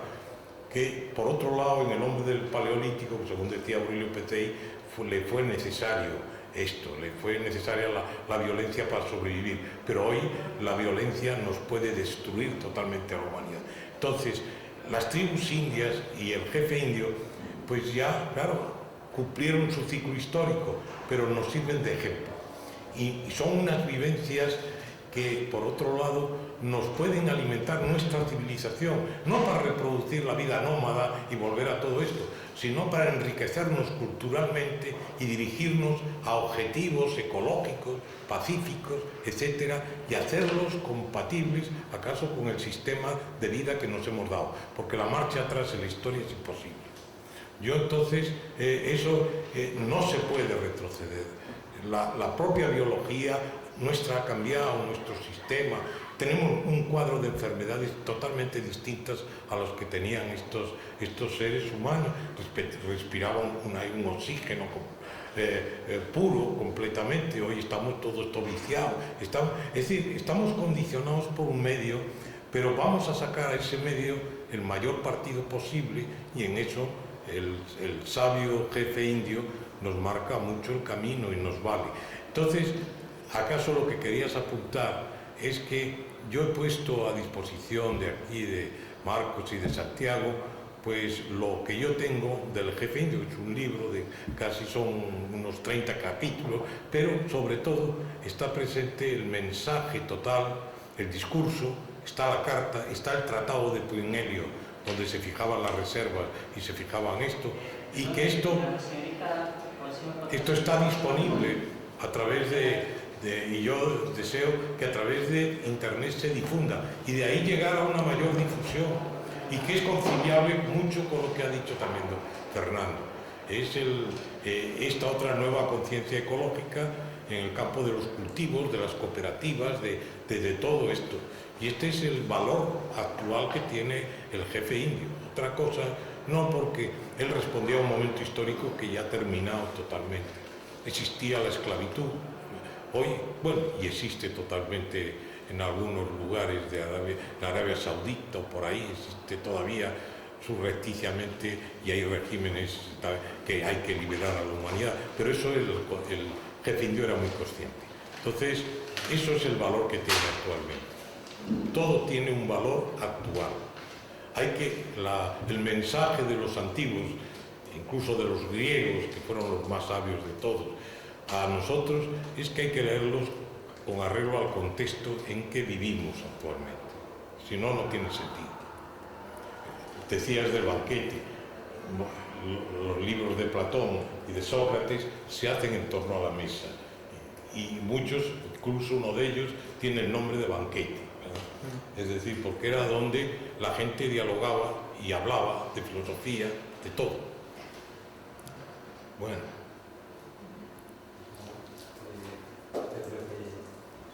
Muchas gracias.